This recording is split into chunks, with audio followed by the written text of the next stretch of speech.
Okay, great. Let's go ahead and get started. On behalf of Vivvi, my name is Rachel Duda. I am the new Vice President of Learning at Vivvi, and I am a mom of 4 children. My oldest is 8, and I have a 6-year-old, a 5-year-old, and a 3-year-old. We're thrilled to get started, and what we know will be a really thoughtful conversation about summer transitions. I'm joined here today by Jenny Moniz, co-founder of Union Square Play, Ashley Brown, founder of Routine and Things, and Brooke Lavery, co-owner of boutique travel agency Local Foreigner. All 3 of my guests today are moms to young children, so this is a topic that they not only deal with in their work, but also in their personal lives, and can't wait to dig in with all of you. But before we get started, I wanted to set the stage. Summer as a parent with young kids can be tough. Between travel, childcare changes, and socializing, there's lots of transitions. And they can really throw off your family's routine. Trust me, I've been there. But there's so much to love about summer too, and it often just takes some strategic planning, some emotional level setting, and lots of communication. And I promise you, you will get through it. And the goal is to actually enjoy it too as a parent. So here at Vivvi, we know that changes in childcare can be one of those stress points for parents. It's one of the reasons we're so excited to have this conversation today. And it's also why at Vivvi, we stay open all summer long so that we can support our enrolled families. But there's so many more pieces to the summer puzzle that parents have to navigate and tackle. So that's why we brought these amazing speakers together today. If you're not already familiar with Vivvi, I'm just going to give you a quick overview about what we do. Vivvi is on a mission to reinvent childcare and early learning for today's families. And we do that in a few different ways. In New York, we have 3 campuses that specialize in learning and care for ages 6 weeks to 5 years. In select cities nationwide, we provide Vivvi in-home program that matches families with exceptional caregivers that bring care and learning right to the home. And finally, for those of you with older children or school-age children on this call, Vivvi also provides virtual tutoring, which has become such a lifesaver for those families who are trying to get their school-age children's academics back on track. It's a really great support system. Here at Vivvi, we believe that taking some of the guesswork out of childcare and education over the summer, of course, but also all year long. Before we get started, I wanted to share a few logistics with you before we'll dive in. I want to say that I appreciate you taking time to be with us today. I know for many of you, you're already in full summer mode, and so that we're so grateful that you could carve out time to be with us. We have 45 minutes together, and we'll spend the first 30 minutes asking our panelists a few questions, and then we'll head over to the chat function, and we'll use the rest of the time to answer any questions that you might have.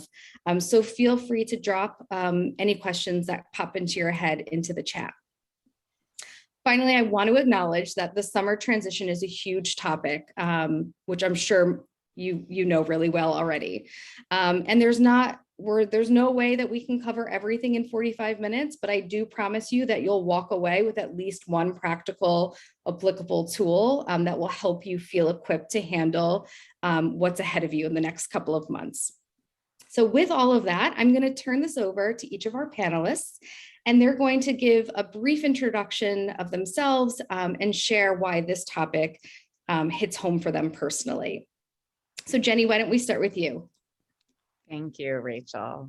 Really glad to be invited to speak on this topic. I think it's something I'm going through, and that from the people that are in our community, I am a bit resourceful and helpful with, or, I've heard anyway, but so I'm excited to share that with anyone here today. But as Rachel said, I'm Jenny Moniz, and I'm the co-founder, owner of Union Square Play, which is a caregiver, parent-child community bringing parents and their children together for sensory play, music, and movement. And we also offer moms groups. it's really incredible to see what Vivvi is doing by being open year round for that consistency, which is what we're doing too. We're currently I'm in the Hamptons right now, and just moved here yesterday. So I'm deep in the trenches of transition, which is both exciting, but also really tough, as I was mentioning to the panelists before.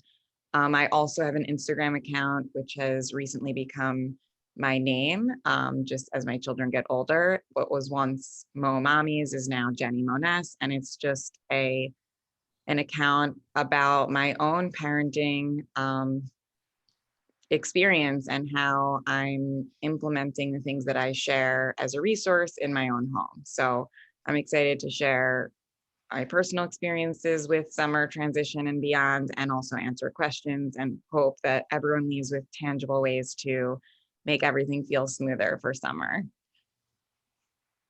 Great. Thanks, Jenny. Welcome. Brooke, would you like to go ahead and introduce yourself to everybody? Sure. My name is Brooke Lavery.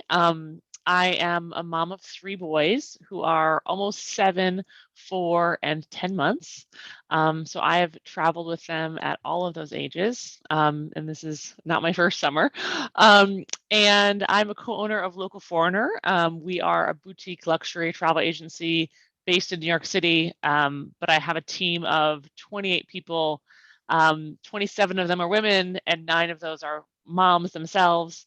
So we do a lot of travel planning for families, and we have a lot of kids on the team as well. So coming at that from 2 angles. Great. Thank you. Welcome. And last but certainly not least, Ashley. Hi, everyone. I'm super excited to be here.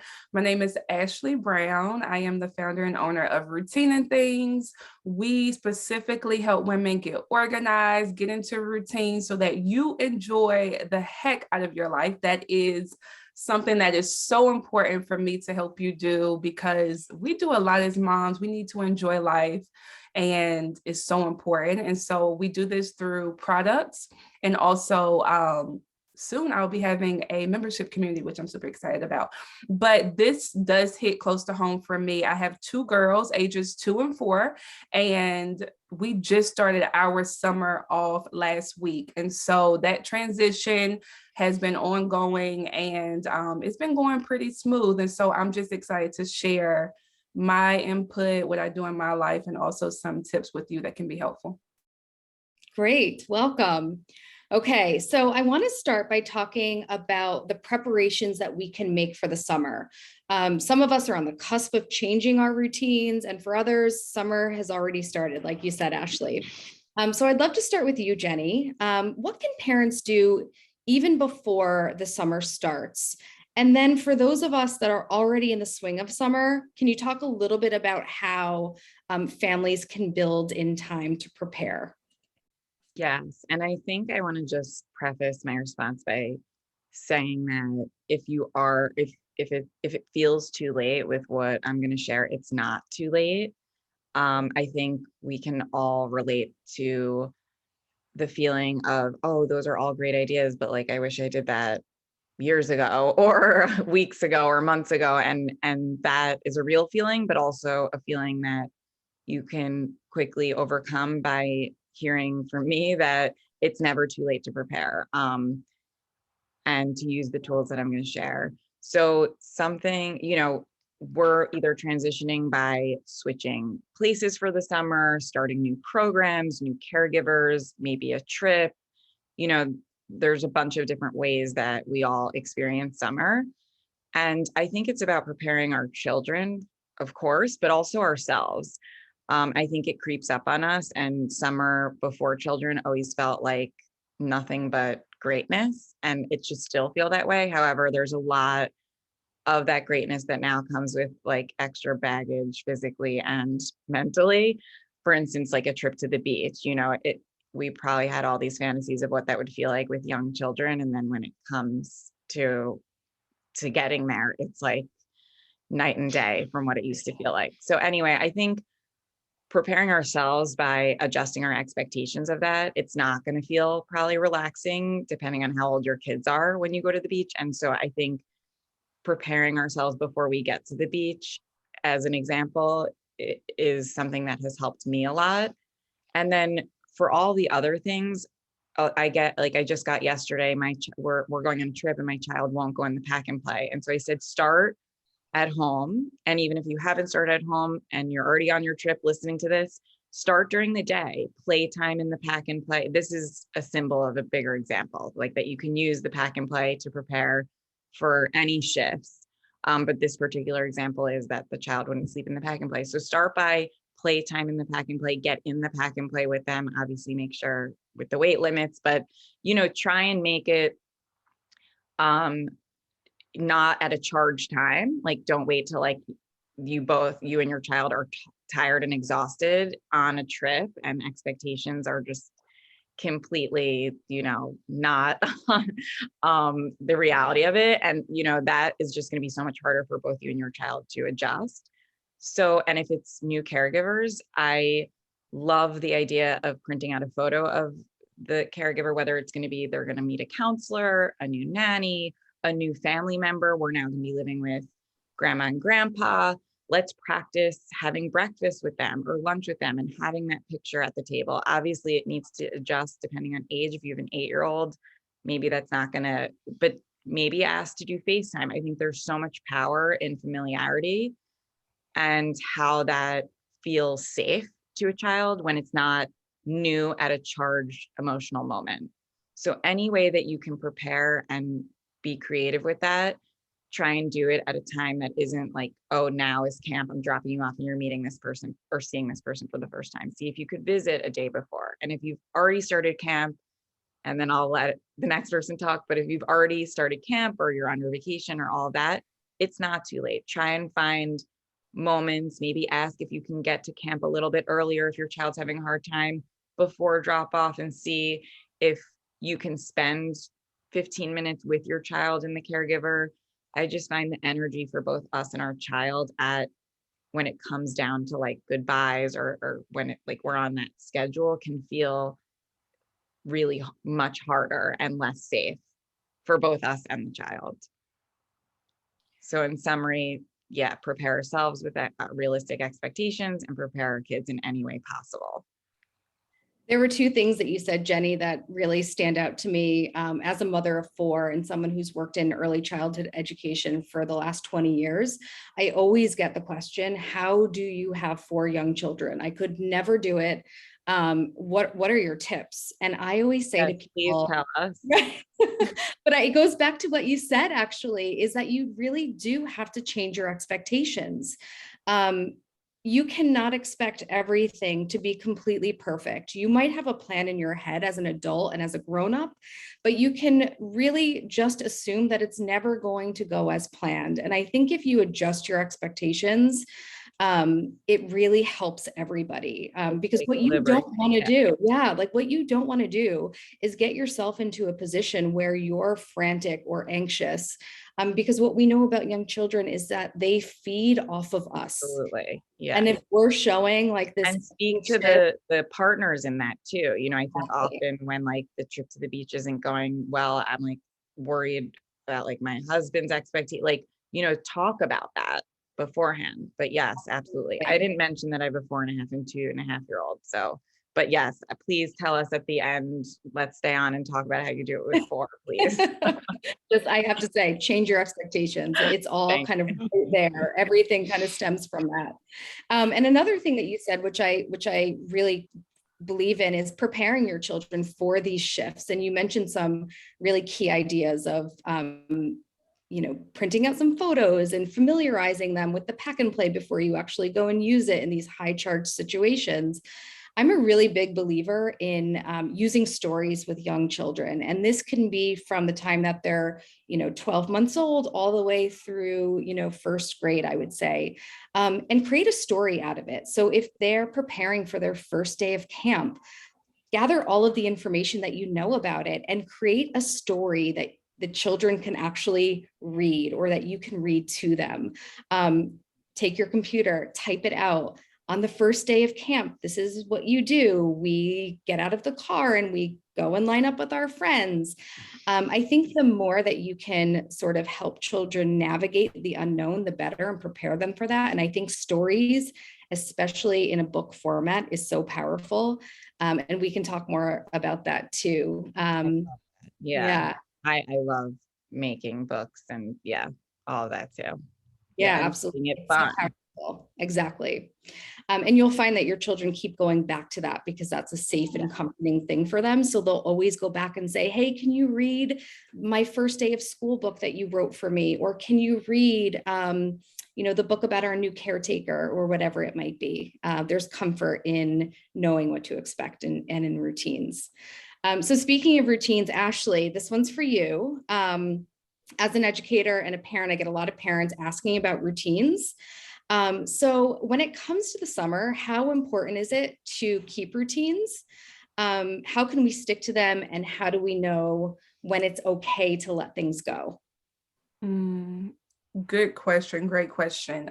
So how important is routines during the summer? I think they are very important to a certain extent, right? We want to enjoy our summer. I think that's really important because for many of us, that's the time where we have more family time and we want to soak up these moments. But it can be hard to soak up moments when it lacks some structure. And so having structure in your days throughout the summer can be really helpful. Like even for me, for example, like we're keeping our morning and bedtime routine going. That is not changing. Our morning routine is still going to be the same. Our bedtime routine is still going to be the same. Now, the times may change. We may wake up a little bit later. We may go to bed a little bit later, but the routine itself, the actions that we're doing are going to be the same. So that's a suggestion for you. If you wanted to keep any routine, I would say keep those two routines because those are two parts of our day that never change. We're always waking up, we're always going to bed. Now, when it comes to maintaining your routines throughout the summer, you want to really think about which routines are important for you to maintain. What is really the difference in your summer? Because for some of us, our summers are drastically different. Our kids are out of school and we also don't work as much throughout the summer. For some of us, we still have the same schedule for our work and our kids are in summer camp, so they're still going from the house. And so you really want to think about what needs to change and what can actually stay the same. And you may see you may not have to do a lot of changes, but when you're looking to maintain your routines, I have two suggestions for you. The first one is, and this is about managing expectations, is release the pressure. Like, don't try to make it perfect. Don't try to be like, we have to do this every single day or we're going to have a crappy day. No, it's going to be fine. Release the pressure of really feeling like, oh my gosh, I have to hold on to so much structure throughout the summer because that can take you in a different direction and it can create a lot of overwhelming anxiety. And then the second thing is stay focused on the outcome, like why you actually have this routine, a part of your life, a part of your family's life. Because if you stay focused on that outcome, for example, our morning routine is here because it helps me keep a level head. Let me be very clear. Okay. So when I think about that, I'm always going back to that morning routine because I'm like, I need to keep a level head because like you said, our energy transfers to our children. And so it's important for us to feel safe, to feel calm, and to be enjoying ourselves. And so if you stay focused on that outcome of your routine, then that's going to really help to motivate you to keep that routine going. So those are the two things to keep in mind: release the pressure and also, focus on the outcome. When you need to let a routine go is when it's just not working and this may seem kind of strange, but when it's like you're having the hardest time keeping the routine going, it means something is off about the routine. Now, that doesn't mean completely let it go. It may mean make a tweak to it, right? Maybe it's not simple enough. Maybe you need to add some fun to your routine because it's boring as crap. Like maybe Seriously, like we can get so serious as adults. So add some fun to your routine. Keep it realistic. This is a huge one. Sometimes we want to have routines that are not supporting our actual season of life. What season are you in? Are your routines supporting the seasons of life that the season of life that you are in? And that's really helpful. But you know when to let it go and when to like revamp your routine when it's just not working for you. And you just need to make some changes and that's it. I'm frantically writing notes. I also think that children are creatures of habits. If you think about how they are in school or daycare or camp, there's a lot of structure and routine that takes place in all of those different environments and situations. And I think going to what you said, Ashley, also is, there are some things that you should keep the same and there are some things that you should let go because it's summer. I think the important thing for children is knowing what's coming and knowing what to expect. And so even if your every day looks different, one of my suggestions would be when you wake up in the morning, just like they would do when they go to school or they go to daycare, they read the schedule for the day. Usually their caretakers go through the schedule of the day.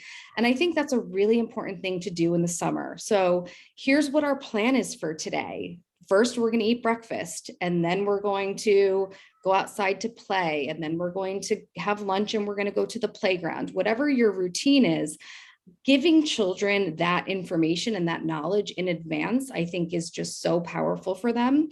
One of the things that I like to do, I have a big chalkboard wall in my house. And I write the schedule for the day there. And that's kind of where we go through things with my 4 children.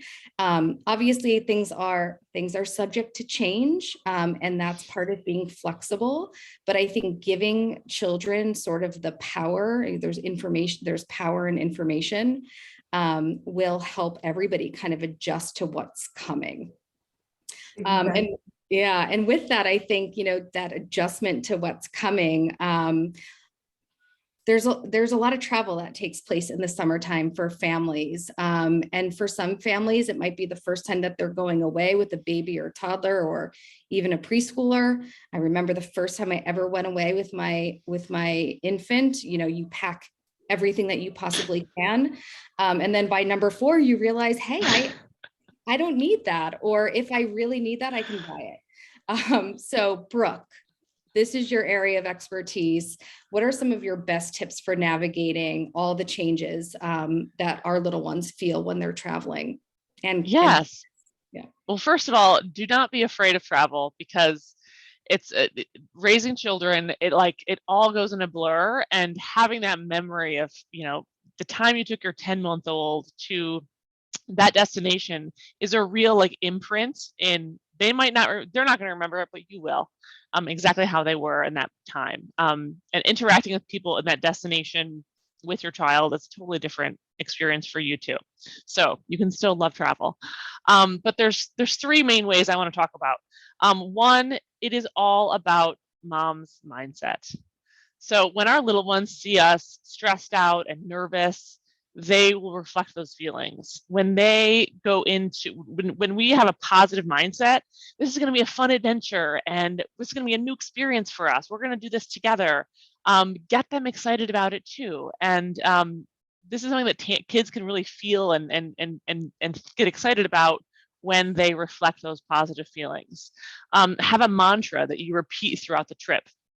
I have a friend who recently traveled with her 3 boys alone and without her husband, and they were little, and they kept bringing into a huddle and putting their hands together, and they said go team, their last name, and it just kept everyone on the same page throughout that stressful travel day.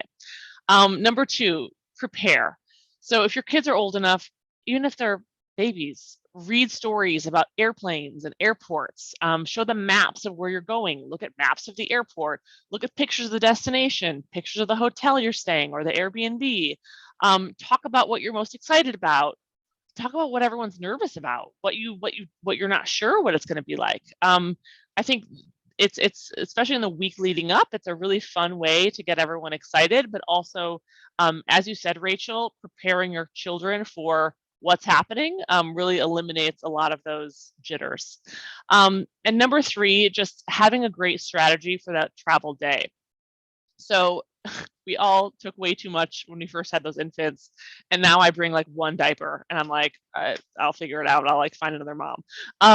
You know, bring what you need. Do not overpack, because then you're rummaging through your bag and you're swearing under your breath. If it's a road trip, figure out a great playground to stop along the way for lunch.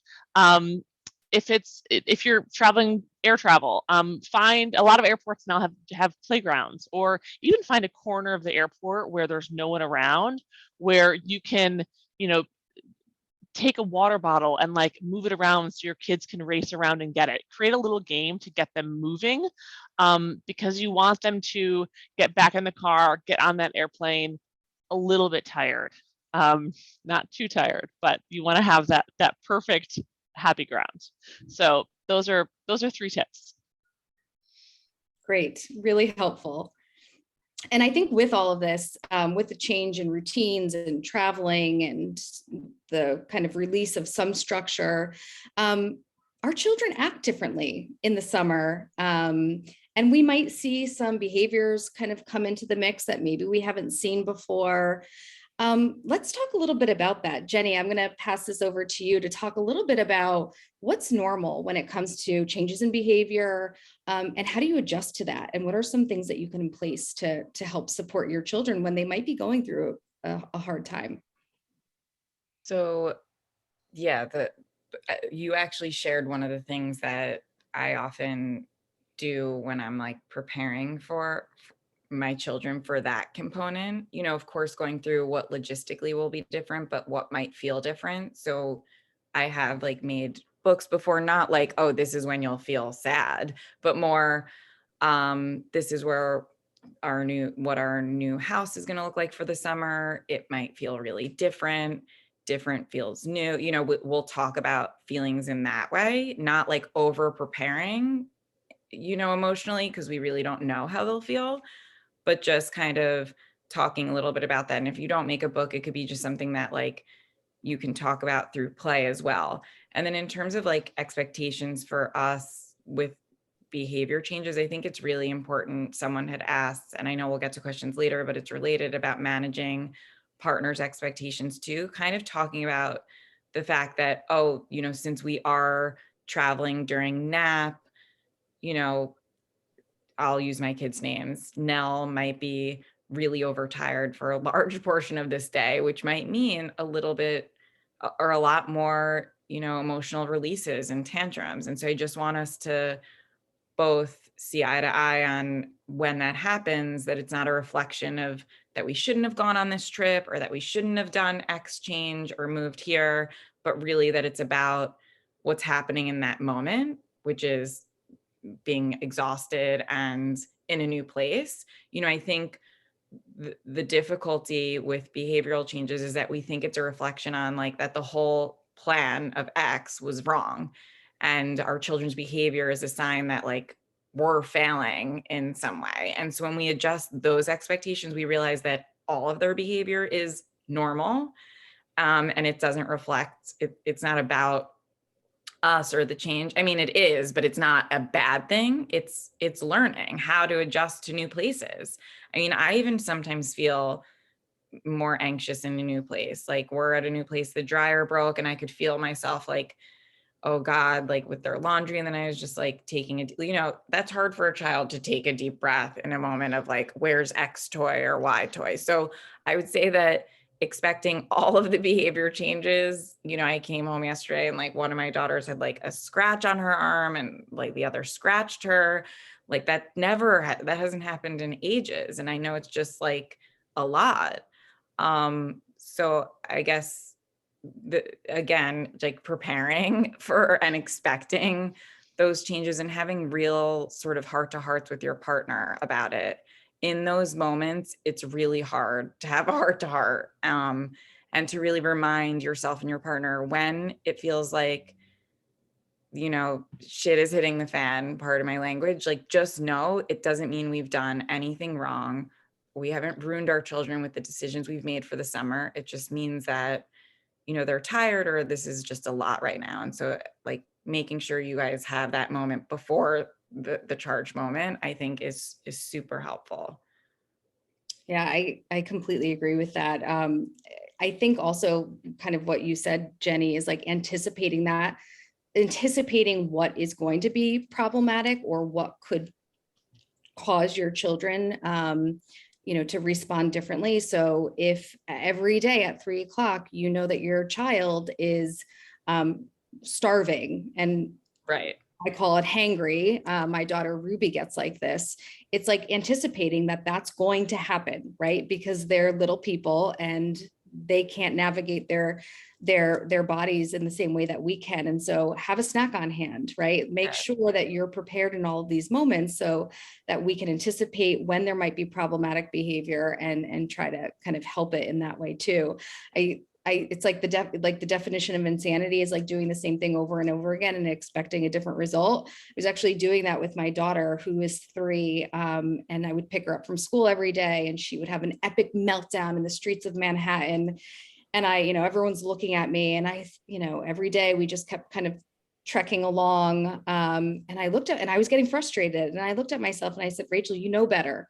Think about what changes you can put in place so that we eliminate her getting to a point where she's completely melted down, on the sidewalk. And so we started to pack a snack, and then that worked for a little while. And then she melted down because she didn't want to walk from point A to point B. And so I'd pick up the car first and drive around to get her so she didn't have to do that.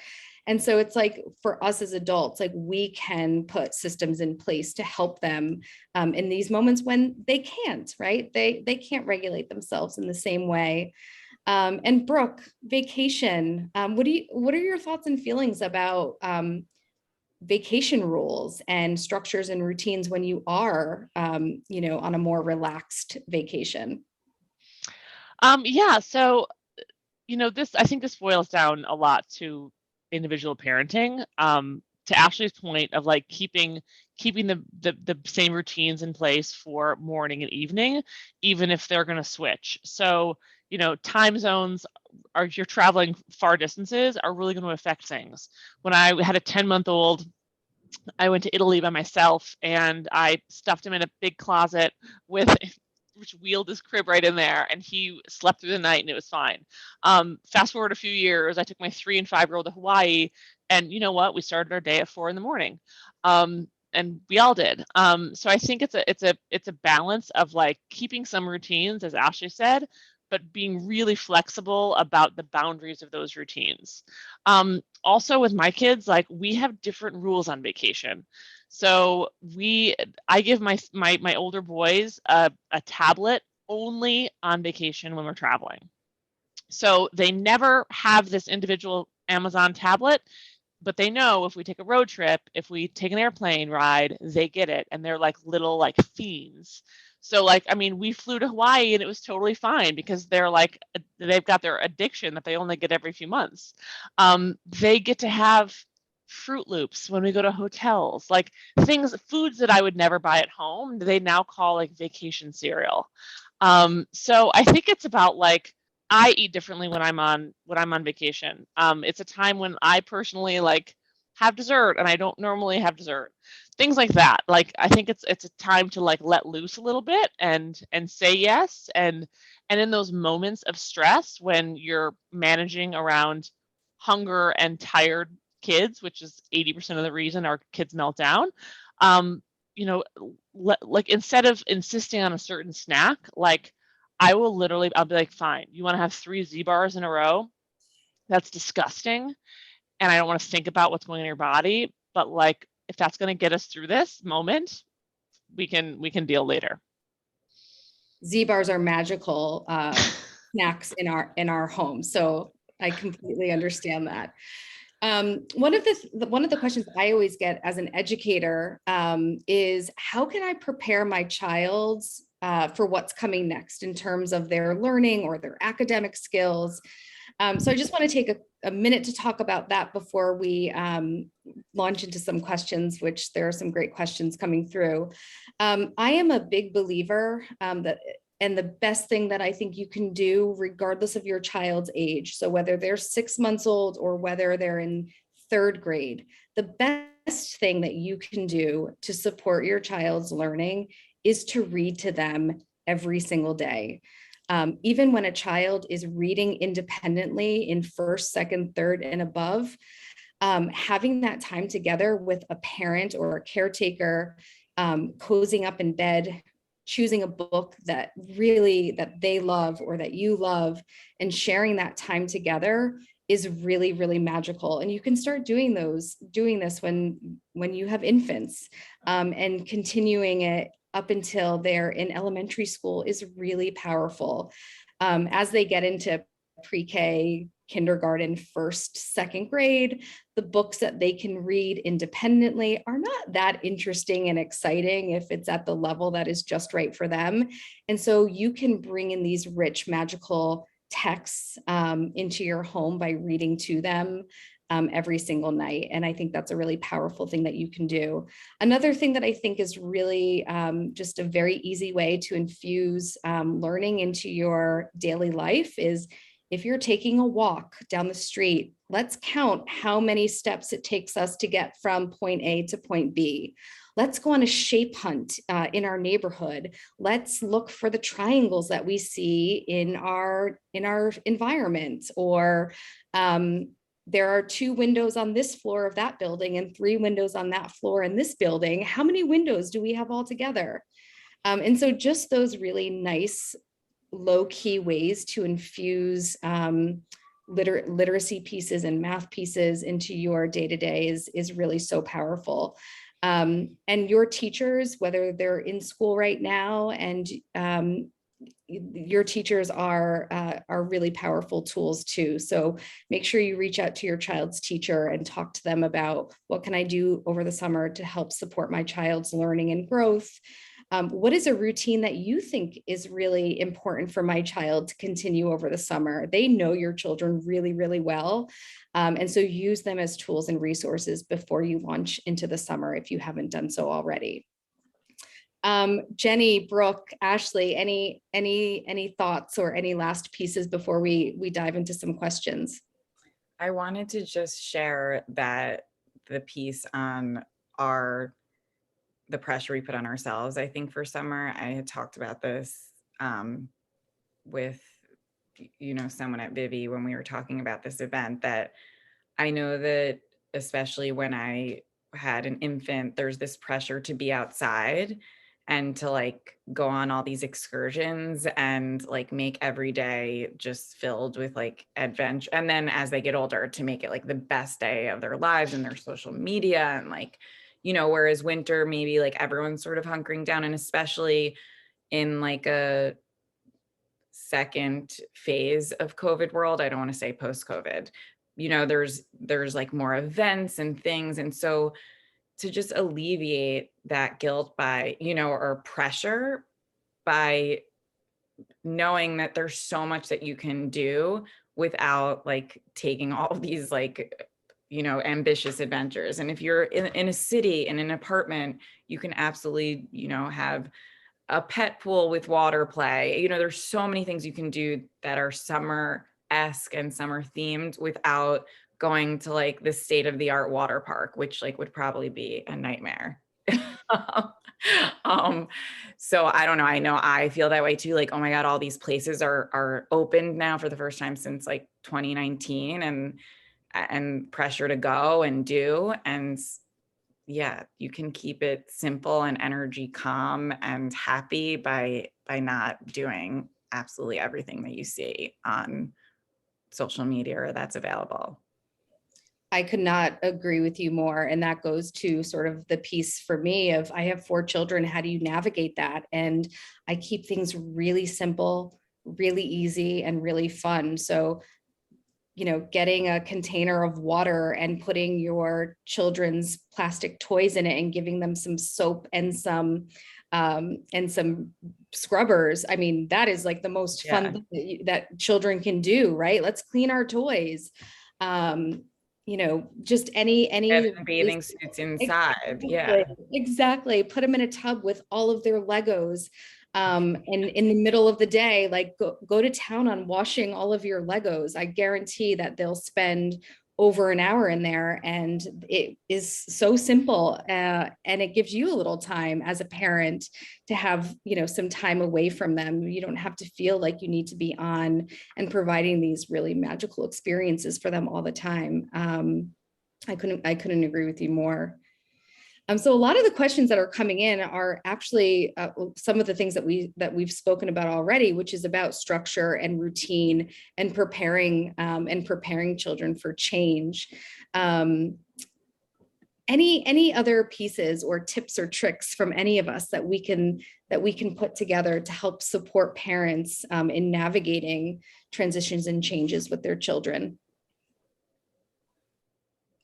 I would share just communication is key. I know we've been talking about that, but it's really huge for us to communicate any type of change, no matter when it is, with our kids, with our partners, if we have them, and keep everyone on the same page. That's really important. But I do want to highlight again, you just spoke to this, but keep it simple. I mean, we will stress ourselves out, and usually it is us that's stressing ourselves out. It's not even our children. I mean, yes, they stress us out sometimes, but the things that we choose to do, keep it simple for yourself. Don't feel like you have to do everything. Really think about what's going to serve you and your family this summer, what's going to make it a really beautiful experience for you. If something isn't working, try to do something else. Routines, a lot about routines is about testing, trying different things to see what really works for you. So if you see that you're doing something in the summer, in your summer routine, and it's not working, try something different. There's no harm in that, and see if that works. Get your children involved in figuring out what they might want to do in a certain routine. That is super important and can be helpful. And when you're trying to get your family, I know I get this a lot about getting your family on board with routines, role model the behavior as well. If you're really trying to get your children on board, your partner, role modeling behavior is really huge, because if they see you doing something, then more than likely they will start to catch on. And make sure that you keep a positive attitude around your routines too, because sometimes we can gripe about doing certain things, and then our children are seeing that, our partner. So it's like, if you're complaining about it, why do they want to do it? So it's really important that we role model, that we keep things simple, and that's going to be really helpful for you in order to enjoy your summer, because that's what this is all about: enjoying life, enjoying our time. Ashley, I just want to say that I forgot one thing that you reminded me of. When I put on my sunscreen, I sing a song, like, because it's such a battle. And so doing something like that in a positive way, and you know, it does make me happy now at this age to be protecting my skin. But it's something like rubbing sunscreen on my skin so I can go outside and spin, like something like that. I don't even know, I make up the words as I go, but like doing that before you just like attack your kids with sunscreen, I promise would be life-changing. So I love what you just said, and like, yeah, it's so powerful to like model it. Yes, I love that song, by the way. That's awesome. You know, with the two of you talking, I'll kind of end us on this note. I completely agree that you have to make things fun. Like you said, the sunscreen song, it's so silly and kind of ridiculous, but it works, right? And it doesn't become this burden and this chore that we have to do, but hey, we're in this together. One thing that I love to do is if it's time to clean up, you know, summer in the house, a huge mess. I mean, it's one of like, I can't, with 4 kids, my house becomes a complete disaster.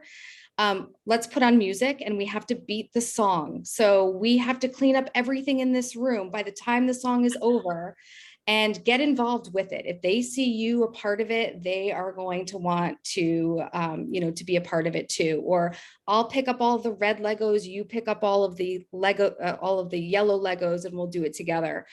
Getting my kids upstairs for bath time, instead of like, okay, guys, we have to get upstairs. It's time for bed. Let's do this. Let's do this. And kind of like barking out orders to our children is, let's choose an animal and let's go up the stairs just like that animal. And so let's slither like the snake up the stairs or down the hallway to get to where we need to go. So anytime you can make it fun and engaging for children, the better. Have fun with it. And you'll notice that they're more invested in actually the process of it all than kind of fighting you and battling you. So I'll leave everybody with that. And I thank you so much, everybody, for joining us today. We know how hard it is to be a parent, and how intense it can be. And so we appreciate the time that you made for us today, and hope you walked away with something that will make your summer a little bit easier to manage and more fun for everybody.